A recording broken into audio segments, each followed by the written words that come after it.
war crimes, targeted attacks on civilian infrastructure with the clear aim to cut off men, women, children of water, electricity and heating with the winter coming, these are acts of pure terror, and we have to call it as such. This is a moment to stay the course, and we will back Ukraine for as long as it takes. And we will protect Europeans from the other war that Putin is waging. This is his war on our energy. I know that Europeans are concerned about inflation, concerned about their energy bills, concerned about the winter. The best response to Putin's gas blackmail is European solidarity and European unity. And in this spirit, the Commission agreed yesterday on a strong legislative framework to address the energy crisis. So let me outline the main points to you. The first one is as logic as important. Instead of outbidding each other, Europeans should buy gas together. Very simple. So for this, we will purchase together gas at EU level. Aggregation of demand will be mandatory for at least 15% of the volumes needed to fill gas storages. And the companies involved may form a gas purchasing consortium. We do this because we've learned the lesson. We literally saw in August of this year, at the height of the filling season, how member states were outbidding each other and thus driving really up the prices. So we definitely can be smarter on that one. Pooling our demand is a must. My next point is about sharing gas in Europe. We know that some member states are more directly exposed than others to Russian gas. The situation is especially challenging for landlocked countries in Central Europe. But in the end, if you look at our single market with highly integrated supply chains, a disruption in one member state has a massive impact on all member states. So sharing gas is absolutely critical. Member states have already since 5 years an obligation under EU law to conclude solidarity agreements with their neighbours in the region where they are located. However, if you look at what has been concluded so far, of 40 possible solidarity agreements, only 6 have been concluded. So this is simply not enough in times of a crisis like this one. And this is why we will put in place default rules for member states. These rules will be binding as long as member states do not conclude individual solidarity agreements. Energy solidarity is a fundamental principle of our treaties, so let's bring that to life. It's very simple. Honourable members, these 3 measures, pooling, saving, sharing, will have a positive impact on the prices, but of course more needs to be done. More needs to be done to address the price spikes and to address the Russian manipulation of the energy market.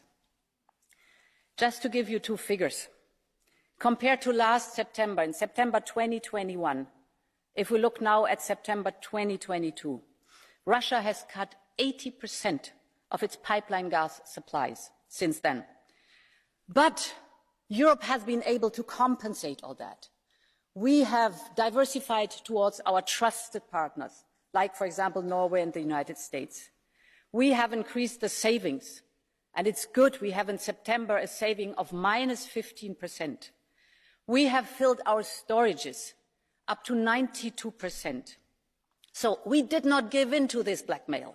We made it, and I think we can be proud of that. We resisted. That's important. But we also see that resisting the Russian energy coercion comes at a price. European families have seen their gas bills skyrocketing, and our companies are struggling to keep up competitiveness.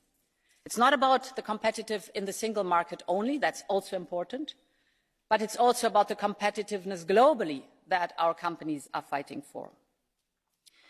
You might recall that in March we proposed to Council the option to cap gas prices. At that time, this did not gain any traction. But today we're coming back to this. So what is the model?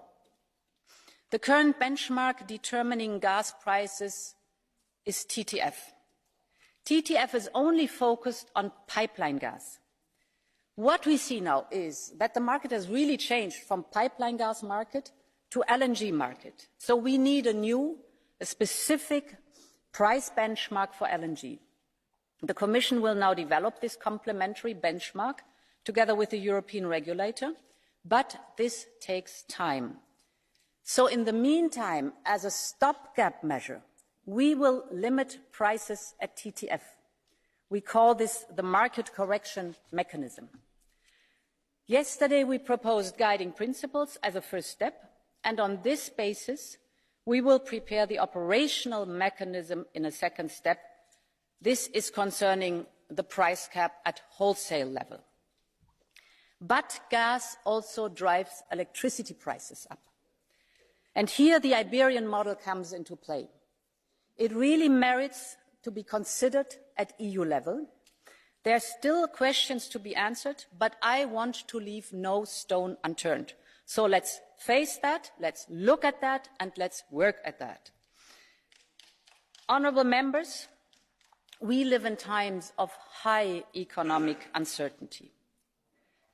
And I am, as I said, concerned about the competitiveness of our economy, not only what the single market is concerned, but also what the global competitiveness of our economy is concerned.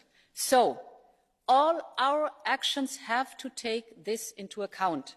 All our actions have to take the competitiveness of our SMEs and our industry into account.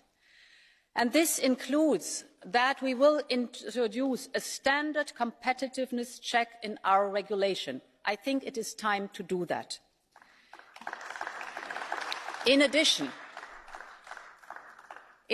we have to speed up investments all over Europe. And if I speak about investment, it's infrastructure, it is energy efficiency, and it is renewables. And this brings me to Repower EU.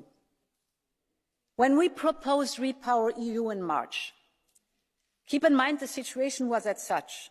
There was a huge dependency of Russian gas. At that time, we anticipated that it would take several years to replace the Russian gas.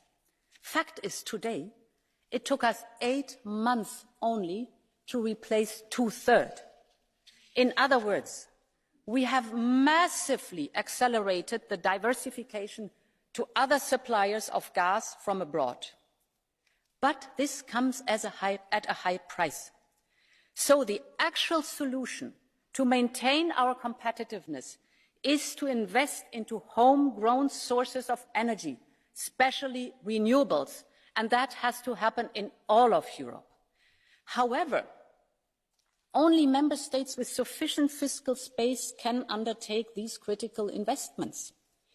So this will inevitably unlevel the playing field of our single market. And therefore, we do not only need Repower EU now, so we have to accelerate it, but we have to boost it. We have to increase its firepower, and we will come with a proposal on that because it will give every member state the same opportunity to prepare for the future. This is not only about energy.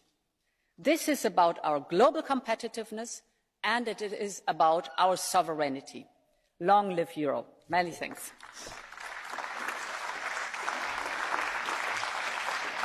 Thank you very much.